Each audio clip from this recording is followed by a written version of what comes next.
odvratnom kišnom danu vodim Krunića u halu sportova na Novom Beogradu da gledamo Marcella i Elemental. Nisam bio na koncertu Marcella, verovatno iz njegove Basivity faze. Ovo će biti prvi put praktično, vatreno krštenje, a Elemental sam gledao skoro, ali baš me zanima kako će to da bude u velikoj hali kakva je hala sportova. Nadam se da neće da odzvanja onako jezivo kako zna, ali to ćemo da vidimo. Idem da stanem Kruniću na muku. Sticam okolnosti, Luni me je doveo na koncert Marcella, nešto što ja apsolutno ne slušam, ali mi je rekao da s vremena na vreme ne mogu samo da slušam neke pogane metalike koje siluju jazavce po parkovima i da je vreme da čujem neku drugu muziku da bi znao šta valja. Nisam siguran još uvek da li ovo uopšte valja. A ono što je činjenica jeste da je ovo najčudnija publika ikada, jer ili su neki jako čudni ljudi, ili su neki ljudi koji se uopšte ne kupaju. Malo je kao da sam u Sava Maloj, samo što nisam. I Kruniću, kako ti se dopao koncert? Pa ja bih rekao da je bilo okej, ali nisam siguran, pošto ništa apsolutno nisam čuo, jer hala sportova ima taj isti problem kao što je hala 1 na sajmu. Metal, rap, harmonika, tehno, to sve zvuči isto, to je sve neki taj zid buke koji... I onda kao cvrc. Meni se dopalo, ja Elemental strašno volim da slušam, ali Marcello me stvarno iznenadio s ovim gudačkim orkestrom i svime što se događalo na sceni.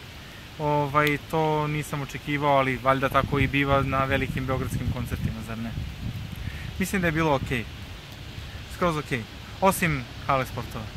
Složit ćemo se, to je najgore mesto na planeti. Dakle, koncertna statistika sa koncerta Elementala i Marcella ili Marcella Elementala, zavisi šta više volite od toga. Bilo je puno slatkih maloletnica. Koje mahom slušaju Elemental, znaju reči pesama i džuskaju. Takođe, takođe bilo je stravično puno muškaraca kao Marcellovih fanova, što je iznenađujuće. Koji takođe znaju sve reči i Marcella u prvim redovima. Bakao. A šta misliš, je li koncertno iskustvo bilo bolje na tribinama ili u publici? Star sam. Došao sam kući i imam šta da vidim u sandučetu. Poštar je ponovo bio imbecil.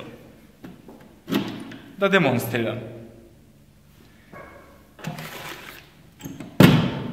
Veličina paketa ne odgovara veličini sandučeta.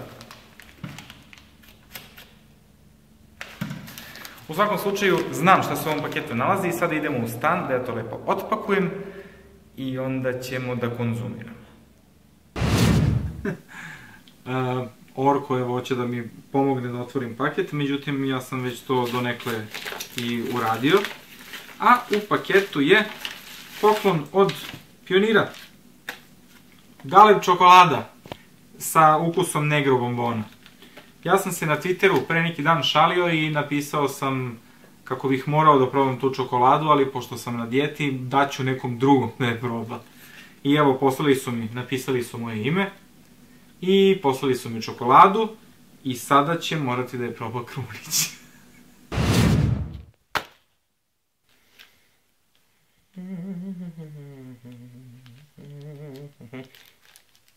Ko pakuje čokoladu mrtvim čvorom?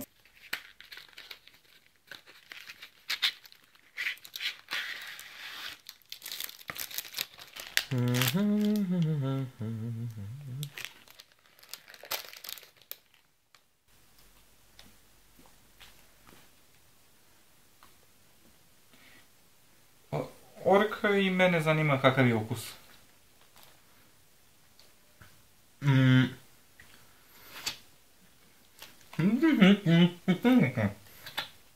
Eto vidite, drugari iz Pionira, izgleda da vaša čokolada je sasvim